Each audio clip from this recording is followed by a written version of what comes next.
സമയത്ത് നമ്മൾ ഒന്നിച്ച് ചിരിക്കാൻ പോവാ. ചിരിച്ചേ, എല്ലാവരും കൂടെ ചിരിച്ചോണം. ഓർമ്മ ഞാൻ ഈ പാടുന്നതിന്റെ ഇടയിൽ ചിരിച്ചോണം. റെഡി?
ഇനി അങ്ങോട്ട് നമ്മൾ വെടിക്കെട്ട് പാട്ടുകളുടെ ഒരു പൂരം തുടങ്ങാൻ പോവുകയാണ്.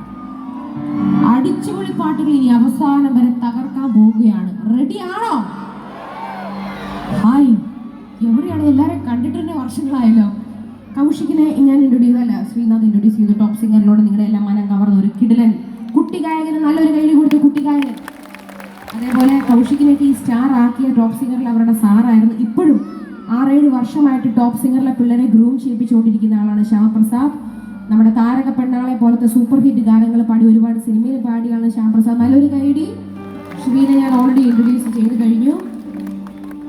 എത്രയൊക്കെ പാട്ടുകൾ പാടിയാലും നാടൻ പാട്ടിന്റെ ഉസ്താദിന്റെ 2 വരി പാടാതെ നമ്മൾ എങ്ങനെ ഒരു പ്രോഗ്രാം പൂർത്തിയാകും? ഞാൻ ആരെ പറ്റിയാണ് ഉദ്ദേശിക്കുന്നത്? ഇനി മനുഷ്യൻ നമ്മുടെ കൂടെ ഇല്ല, പക്ഷെ എത്ര തലമുറ ഇദ്ദേഹത്തിന്റെ പാട്ടുകൾ ഏറ്റെടുക്കും. കൊച്ചു പിള്ളേർക്ക് വരെ അറിയാം. ഒരുപക്ഷെ ദൈവം നേരത്തെ വിളിച്ചുകൊണ്ട് പോയി, പക്ഷെ അദ്ദേഹം നമ്മുടെ കൂടെ തന്നെയുണ്ട്. അദ്ദേഹത്തിന്റെ പാട്ടും അദ്ദേഹത്തിന്റെ സിനിമയും അദ്ദേഹത്തിന്റെ സംസാരം അദ്ദേഹത്തിന്റെ സ്റ്റേജ് ഷോയും പിന്നെ അദ്ദേഹത്തെ പോലെ ഒരു മനുഷ്യനും. ഞാൻ 2000-ലൊക്കെ ആദ്യമായിട്ട് ഞാൻ കൊട്ടാരക്കരയിൽ ഒരു സ്റ്റേജ് ഷോ കൊണ്ട് വണ്ടർ അടിച്ചു. അയ്യോ, ഇങ്ങനെ ഒരു മനുഷ്യൻ വന്നിട്ട് ഒരു സൂചി കുത്താൻ പോലും സ്ഥലം ജനങ്ങൾ ഇങ്ങനെ ആടി. അത് എത്ര പേര് കണ്ടിട്ടുണ്ട് മണിച്ചേട്ടൻ്റെ സ്റ്റേജ് പെർഫോമൻസ് നേരിട്ട്? അതൊരു അനുഭവം തന്നെയായിരുന്നു. എവിടെ കലാഭവൻ മണി ഫാൻസ്?